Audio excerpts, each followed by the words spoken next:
Alrighty. Welcome to Night News. Our top story. So the Shane McMahon bullshit continues, folks. It's been going on for over 2 weeks. About their 2 or 3 weeks there, they've been piling on this crap or whatever. Tony Khan was asked about this there. So apparently Shane was released by WWE fake or whatever. There was news, rumors, reports, that Shane was gonna go to AEW, you know what I mean? These people, they're talking about Shane, Shane McMahon, he's sweaty, he sweats, he's 52 years old, Shane sucks apparently, but when it comes to Shane going to AEW, then they get excited, you know what I mean? It's funny or whatever there, but... So Tony was asked about this, he said, I'd certainly take the call. Not that a call is coming, obviously, there. I'm sure he'd be an interesting person to talk to about wrestling. I'm not sure he'd be a good fit. Anyway, Shane, he's not good enough there for AEW. Again, it's not like he'd go there to begin with.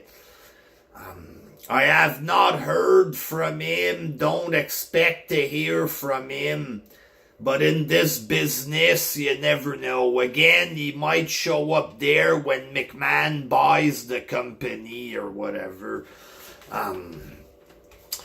So basically, more bullshit or whatever there, and they asked Tony about it, It's not really his fault there, but... stuff about being a good fit, not a good fit. He's laying it a bit thick there. Like, he knows Shane isn't fired. He knows Shane isn't going there.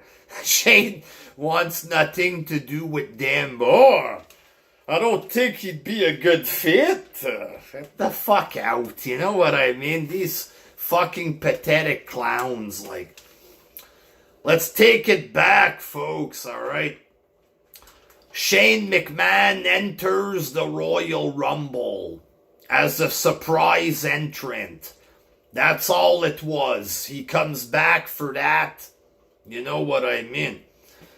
Dave Meltzer claims that Shane is gonna be at the Elimination Chamber. Turns out Dave was wrong, or whatever. Right? But instead of admitting that he's wrong, Shane was gonna go to the chamber. He was gonna, but he was released or whatever, Apparently Shane wanted to book himself in the Final Four. Shane wanted it to be him and Lesnar, the final two. Other reports, Shane wanted to win the whole thing, and he was arguing with Vince McMahon, his own father. He's sabotaging the Rumble. Plans were changed because of Shane. Shane was arguing with Brock. There was a big stand fucking still there. Shane against Brock. Shane was a maniac, giving attitude to everybody because he's such a big prima donna there. And he had Jamie Noble tied up to a chair and he was electrocuting his nipples or whatever, And then he was released by his own father. That's the story that they came out with. It was wild and crazy, but they all piled on with this shit. You know what I mean? Report after report after report. And Dave Meltzer, boy, he confirmed all those reports. You know what I mean? What's your source? My imagination or whatever, Dive, the voices in my head told me Shine was released. Can you confirm? Oh, yeah. You know what I mean? That's their big journalist work. They're inventing something and somebody else piggybacks off the story and confirms it, with their sources or whatever. And then a few days ago, 5-6 days ago, there's pictures released on Twitter from a rugby team owner or something, a meal or something, Shane McMahon with this rugby owner, with an owner of an NFL team or something, co-owners, and they're together doing WWE business, their WWE and rugby partnership. So Shane McMahon meeting with billionaires to do WWE business, but apparently he's released there. Suddenly the headline, Shane McMahon might not be released after all. Now you're all full of shit, you know what I mean? Like, full of shit, how embarrassing. Like, weeks of lie on top of lie and Meltzer confirming lies, and he's still there. Right? But they want their fake news to be real, so somebody I heard, Shane, it doesn't prove he still works there. He's doing WWE business with other businessmen, billionaires, but apparently he don't work there or whatever. He was released, but only for a short while, of course, there. He was only released as a wrestler, not as a businessman. Y'all are pathetic, y'all are full of fucking shit, like, straight up. It's embarrassing. Let me tell you where this shit started. Shane McMahon won the kayfabe tournament. Y'all remember this? I think it was for one of the Saudi Arabia shows there. A throwaway tournament, not the King of the Ring, nothing serious. The best in the world tournament. The indie fans were complaining. It's not the real best in the world tournament because it's only WWE guys or whatever. The best wrestlers in the biggest company in the world, but, it's not legit, because it's not Japanese enough there. In order for it to be a real best in the world, you need to bring in a bunch of jobbers and minor leaguers in the tournament, right? To be like the G1, you need unknown jobbers from Mexico. That's what they were saying. The tournament isn't good enough. When the NHL have an all-star game, it doesn't count because they don't bring in a bunch of jobbers from the minor leagues in the game or whatever. Get a fucking life, but so they were attacking the tournament with their indie wrestling tropes or whatever, their indie tropes. It's not like the G1. It's not legit. You know what I mean? And then Shane won the tournament because it was a storyline, right? I think it was The Miz winning all the matches and Shane jumped in the last minute and won the tournament. Then he was claiming to be the best in the world, right? Trolling the Punk fans and shit. And then the indie fans were fucking pissed, right? They already hated the tournament, so when Shane won, right, they took it like it was serious there. Shane buried everybody to win. right? And he was winning matches by cheating.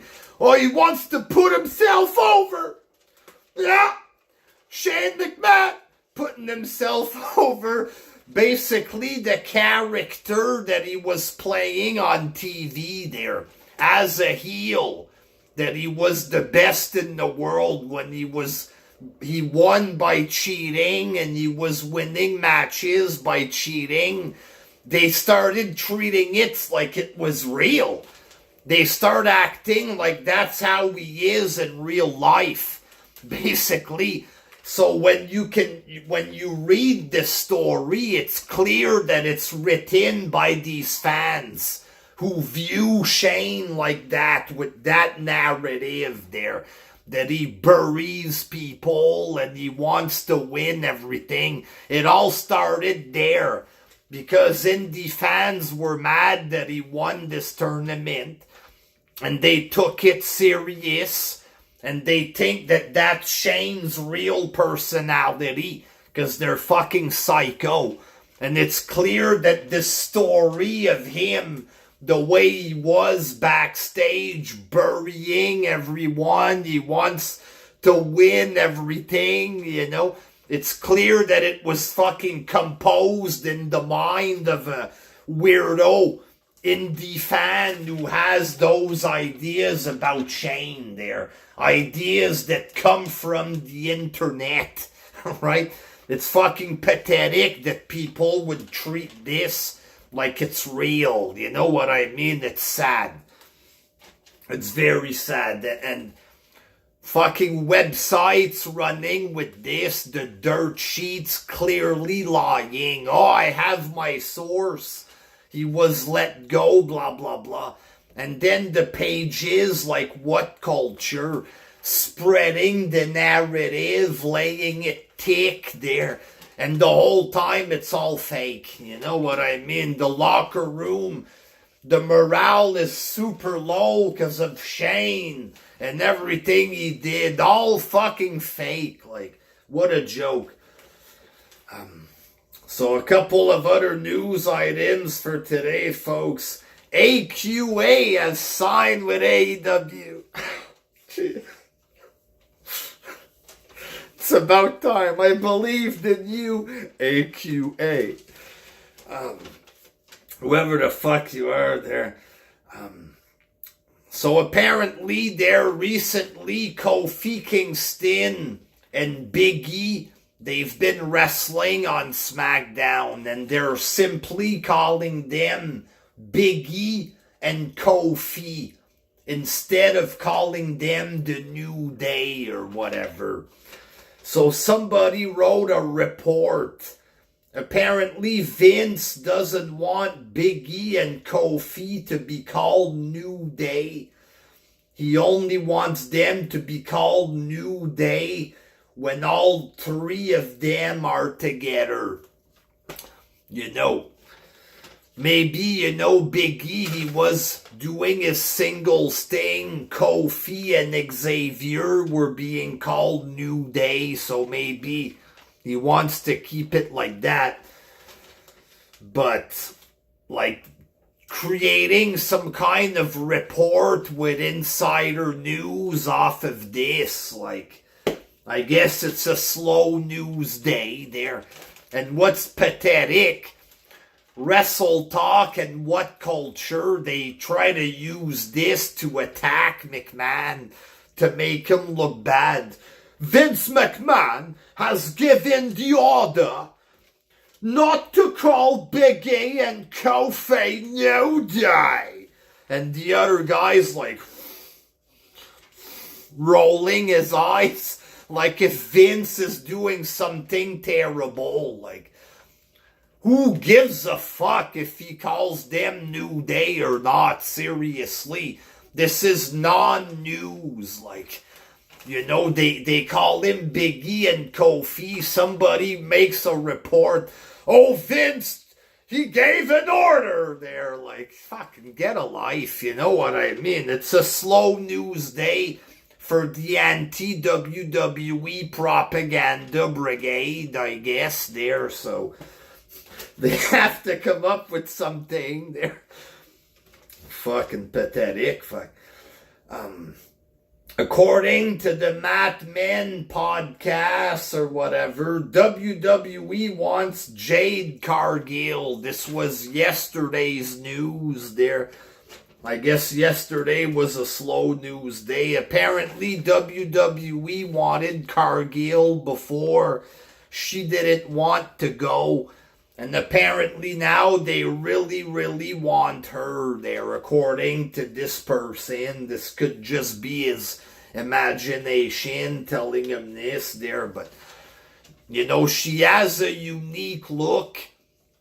She can talk terrible in the ring. If she would have went to WWE, she could have been trained properly, stuff like this, you know. She could have been a much bigger star, more successful there, but she decided to go the small-time route, I guess, there. Apparently, the AEW talent, they want Samoa Joe there. That's apparently Joe is such a hot commodity. The AEW talent, they're pressuring Tony to bring Joe in or something. Maybe I can speculate a little bit there. Maybe it's possible that Joe is supposed to go there. So they're bringing out this story. Oh, the talent wants Joe so much, you know, to try to make Joe look like a bigger deal before he shows up. That's just me thinking there. Basically, I don't know if I believe that, you know, the talent are walking around backstage like Cody Rhodes. We need Joe! This place needs Joe! You know, I don't know if I believe that the talent are walking around talking like wrestling fans. This place would be good with Joe. He could be free. Have his freedom.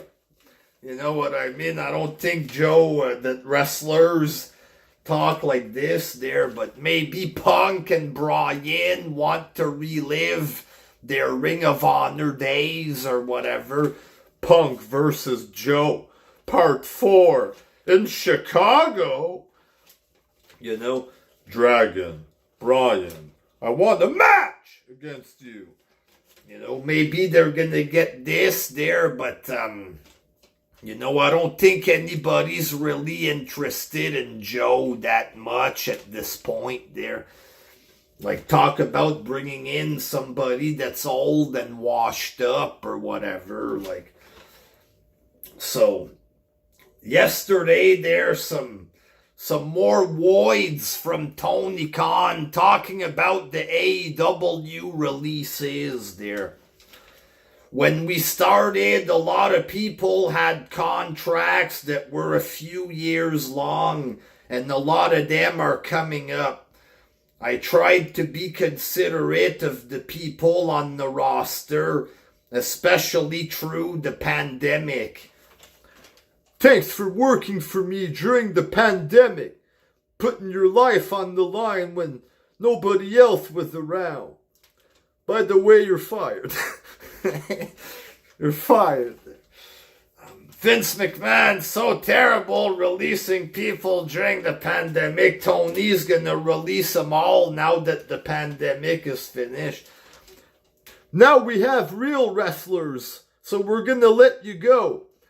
But thanks for working for me when nobody else would during pandemic. We appreciate it.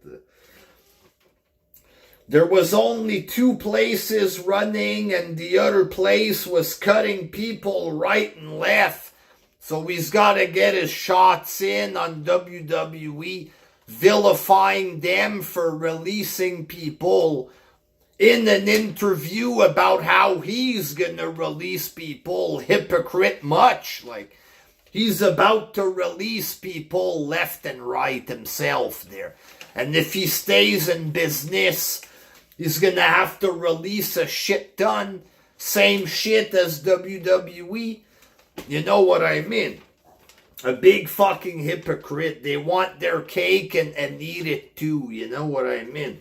Especially the fans and the what cultures with their fucking bullshit or whatever. I did want to provide job security to people.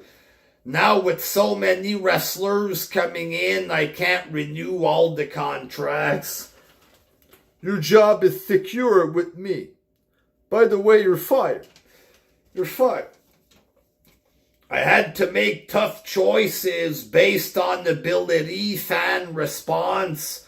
I tried to maintain the best wrestlers I can for the company and fans. Tony Khan is probably going to make the wrong choices because he doesn't know what to do there. Let's cut CM Punk. We're going to keep Lee Moriarty.